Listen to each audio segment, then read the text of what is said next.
Hai semua, Assalamualaikum. Pada hari ini saya nak kongsikan resepi kek. Dah lama saya tak kongsikan resepi kek kan. Nah, berikut merupakan bahan pertama, iaitu kita mulakan dengan sebiji oren. Oren ni saya nak ambil dia punya kulitnya. Jadi kita sagat macam ni. Dia akan jadi lebih kurang macam ni lah.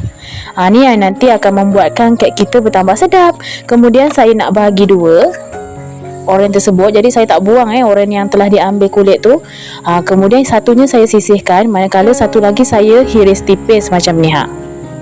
Jadi nanti usahakanlah setipis mungkin, sebab ni kita akan hiaskan di bahagian atas kek. Tapi misalnya kalau tak nak letak pun tak jadi masalah sama sekali.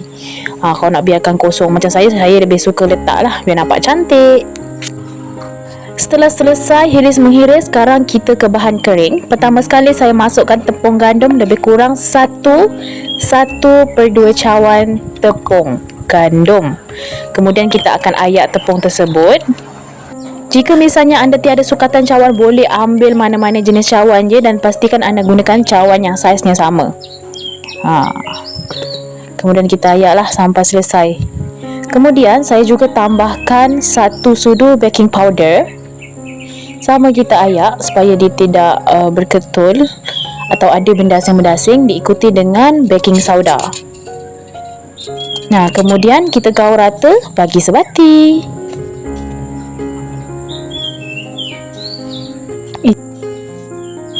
Lanjut. Di sini saya ada 2 biji telur, tak kisah nak guna grade apa pun. Kemudian kita pecahkan langsung ke dalam blender. Sebab untuk buat kek hari ni tak perlu guna mixer atau apa, kita guna blender je. Kemudian kita masukkan buah oren yang tadi tu, lebihan tu. Dan jangan lupa tambahkan sedikit garam, minyak lebih kurang 1 cawan. Kemudian di sini juga saya tambahkan gula. Anda boleh ganti dengan gula putih lah, lebih kurang 1 cawan gula ataupun 1/2 cawan gula. Ini bergantung pada selera masing-masing lah kadar kemanisan. Kemudian saya gunakan 1/2 cawan sangkuit, oren sangkuit tu. Kemudian bolehlah kita kisar.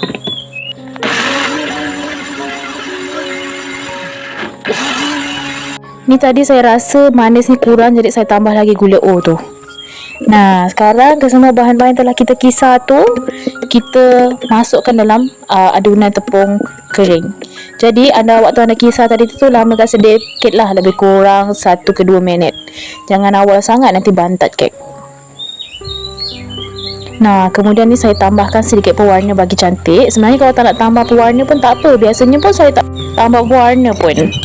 Kemudian kita tambahkan parutan kulit limau tadi tu, tapi saya tak tambahkan semua, separuh aja, sebab separuhnya lagi saya nak tabur bahagian atas. Kita gaul rata. Kemudian dah bolehlah masukkan ke dalam loyang. Ni saya tambahkan baking paper lah supaya dia tak melekat. Sebenarnya kalau anda guna gula putih biasa, dia tak sekental ni pun. Dia sedikit lebih cair dan lebih mudah lah. Macam saya, sebab saya ganti dengan gula ataupun pemanis, jadi dia macam pekat. Kalau guna gula tu, dia normal je lah hasil adunan tu. Ni kemudian kita tadi ketuk-ketuk supaya dia padat dan tiada gelembung udara. Kemudian ni kita tinggal hiaslah potongan orange. Kemudian kita taburlah parutan kulit limau bagi cantik. Lebih kurang macam ni lah. Sekarang mari kita bakar lebih kurang dalam suhu 160 darjah Celsius selama 60 ataupun 50 minit. Antara setelah 50 ke 60 minit, bergantung pada suhu oven masing-masing. Macam saya 50 minit je. Nak tahu dia dah masak ke tak masak, kita cuci guna lidi. Jika misalnya ada adunan menempel, maknanya belum masak lagi. Kalau tiada, dah masak lah tu. Ni kita nak potong. Ni saya dah terbalikkan, nak buang baking paper dulu. Kemudian di bahagian depannya. Cantik kan? Macam saya kebetulan kek orang ni lebih suka kalau atas dia crispy dan dalam dia still moist. Saya tak suka dia atas ataupun dalam moist gitu. Saya suka yang bahagian atas tu ada garing-garing gitu. Ni bahagian dalamnya. Sekarang mari kita hidangkan dan mari kita lihat sama-sama hasilnya. Ini waktu saya bakar tadi semerbak harum serumah. Tak senang lah jiran kau kan, saking harumnya tu.